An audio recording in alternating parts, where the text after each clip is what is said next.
돈이 몰리는 곳 명동 부테크에 오신 여러분 환영합니다. 오늘도 여러분의 절세를 책임지는 절세미녀입니다. 세금 이지입니다. 절세미녀님, 똘똘한 하면 그 다음에 생각나는 게 뭘까요? 당연히 똘똘한 한 채죠. 아닙니다. 아닌가요? 똘똘한 두채입니다. 두채? 예, 제가 요즘 밀고 있는 게 똘똘한 두채거든요. 네. 똘똘한 한 채 가지고 계신가요? 저 두 채 갖고 있습니다. 진짜요? 몰라. 당황했어. 어쨌든 저는 똘똘한 한 채는 없지만, 똘똘한 두 채를 가지고 있는 사람이 고민할 만한 내용들을 한번 가지고 와봤습니다. 맞아요. 뭐니 해도 우리 월세 받는 사람 되고 싶잖아요. 그렇죠. 네. 게다가 요즘에 그 전세를 좀 꺼려하는 분위기가 좀 있었습니다. 몇 년간. 그렇기 맞아요. 때문에 월세 소득자가 좀 생겨나게 됐고, 여기에 대해서 한 번도 세금 신고를 하지 않았던 사람들이 이제 5월 달에 이제 큰일 났다. 맞아요. 그 월세 소득 받는 거 주택 월세에 대해서 세금 신고해야 되나요? 이런 질문이 굉장히 많아요. 많아요. 그래서 오늘은 월세 소득, 주택 월세 소득에 대해서 한번 얘기를 해보도록 할까요? 네. 일단 제가 진짜 간단하게 말씀을 한번 드려볼게요. 네. 주택을 몇 채 가지고 있느냐에 따라서 누구는 세금을 내고 누구는 세금을 안 내고 이렇게 되거든요. 부부 합산 주택수가 한 채다. 그런 경우에는 이 한 채 가지고 있는 거를 월세로 우리가 돌려도 세금은 안 낸다고 생각하시면 됩니다.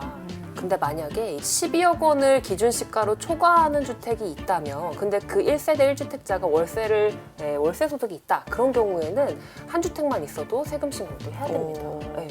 그리고 2주택자로 넘어가자면요. 부부 합산으로 주택이 두 채다라고 하면 월세를 받게 되면 그 세금 신고를 해야 됩니다. 조금만 받아도요? 조금만 받아도 네. 해야 됩니다.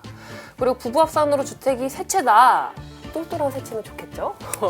네, 이런 경우에는 월세뿐만 아니고 이제 보증금에 대해서도 세금 신고를 해야 전세도. 됩니다. 네.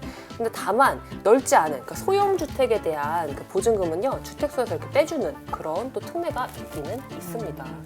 제가 이렇게 말씀드린 게 주택수가 한 채냐 두 채냐 세 채냐 또는 더 많으냐에 따라서 세금 신고 내용이 좀 달라진다고 했는데, 요즘에는 주택을 내가 한 채 100% 사는 게 아니고 5대5, 3대7 이런 식으로 공동 명의로도 많이 사거든요. 이럴 때에는 이게 네 주택이냐 내 주택이냐 어떻게 따져야 되는 거예요? 공동명의 같은 경우에는 주택 수를 따질 때 그 지분 비율이 가장 높은 사람의 주택으로 카운트가 됩니다.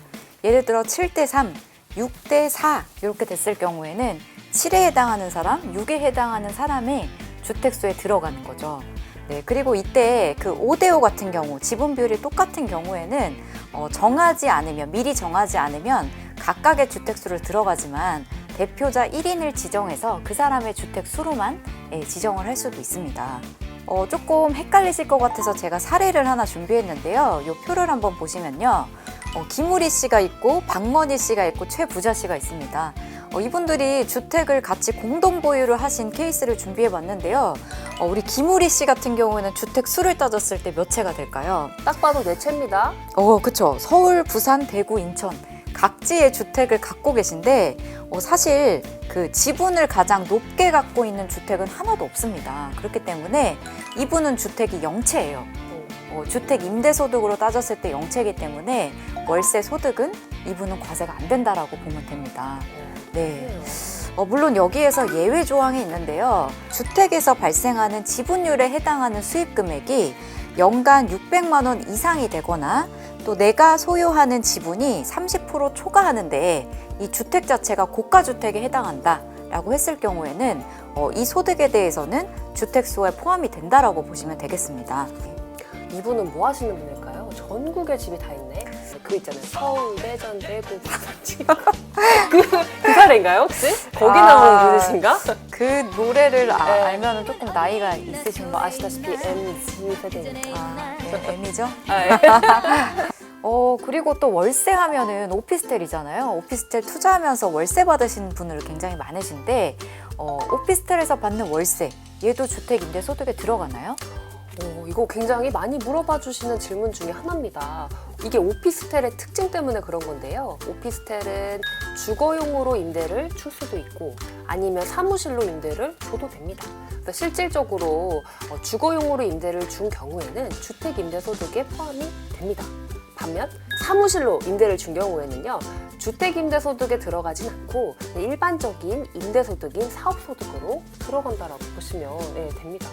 그래서 얼마를 내라는 거야 이렇게 생각을 하실 수가 있는데, 그 사례와 함께 그 소득을 신고하는 방법을 좀 말씀해 주시면 좋을 것 같아요. 우리가 지금 앞서 배운 것처럼 주택수가 두 채 이상이고 월세 소득이 발생했기 때문에 세금 신고를 해야겠죠. 예, 요 소득에 대해서 다음 연도 5월 달에 종합소득세 신고를 하실 때 신고를 하셔야 되는데요. 금액에 따라서 신고 방법이 좀 달라집니다. 이분의 사례를 가지고 한번 세금을 계산을 해보면요. 내가 150만 원씩 받았기 때문에 주택 임대 소득 연으로 해당하는 거를 합치면 2천만 원이 약간 안 되죠. 그래서 2천만 원을 기준으로 2천만 원 이하인 경우에는 분리과세나 종합과세 둘 중에 선택을 하실 수가 있고요. 2천만 원을 초과한 경우에는 무조건 종합과세가 되게끔 되어 있습니다. 첫 번째로 종합과세를 선택하는 경우에는 월세 소득 그리고 내 다른 소득이랑 합산이 돼서 세금이 계산되다 보니까 전체 세금이 한 1,000만 원 정도가 됩니다. 근데 분리과세를 선택하는 경우에는 다른 소득이랑 주택 임대소득은 그냥 별개로 주택 임대소득에 대해서만 14%의 세율로 분리과세가 되다 보니까 총 세금을 계산하면 한 670만 원이 됩니다. 분리과세를 선택하는 게 330만 원이나 좀 저렴해지는 거죠. 네, 그래서 이분은 분리과세를 선택하시는 게 더 유리하다 이런 결론이 나오는데요. 이때 만약에 이분이 월세를 조금 더 올려받고 싶다라고 하면 어떻게 될까요? 예를 들어서 월세를 지금 150 받았는데 20만 원을 월에 올렸다라고 가정을 해보면요. 월세는 내가 20만 원 더 늘려서 받았지만 이렇게 되면 연에 그 소득 금액이 2천만 원을 초과하게 되기 때문에 종합과세가 됩니다. 그러면 늘어나는 세금이 한 달로 나누면 약 32만 원이 되기 때문에 월세 받은 거 올린 거보다 세금이 더 늘어나는 꼴이 돼버리는 거죠. 그래서 이분은 월세를 올리지 않고 분리과세가 되는 게 오히려 더 유리하다 이런 결론이 나오게 됩니다. 소탐 대실이네요. 맞습니다. 네. 세금이 중요하다. 세금이 이렇게 중요합니다, 여러분. 맞습니다. 근데 보통 사람들은 좀 계산하기가 어려울 수도 있어요. 분리과세가 유리한 건지 종합과세가 유리한 건지 좀 결정하기 어려우실 수 있을 것 같은데 좀 여기에 대한 팁이 없나요? 팁이 있습니다. 명동 부테크를 보시면 되겠죠? 너무 날로 먹으려고 했죠? 네, 사실 팁이 있는데요. 국세청 사이트에 들어가면 모의계산기가 있잖아요. 그래서 내가 이거를 분리과세하는 게 더 유리한지 아니면 종합과세하는 게 더 유리한지 그 나의 소득과 나의 상황에 맞춰가지고 계산한 다음에 유리한 방식대로 매년 신고를 하면 되는 거니까 내년에 한 3에서 한 4월 달 정도에 한번 계산기를 한번 돌려보시면 좋을 것 같다는 생각이 듭니다. 네. 여기까지 해서 오늘은 임대소득 신고를 해야 되는지 그렇지 않은지 또 신고를 한다면 어떤 방식으로 해야 되는지에서 알아봤는데요. 받고 싶네요. 월세. 맞아요. 똘똘한 두 채. 두 채. 세 채도 괜찮겠죠? 똘똘한 두 채라고 하시잖아요. 하나 더 한번 해보겠습니다. 똘똘한 세 채. 세 채 가보겠습니다. 예, 그러면 이걸로 한번 구호를 외치고 마무리 한번 해보도록 하겠습니다. 세금 꿀팁은 명동 부테크로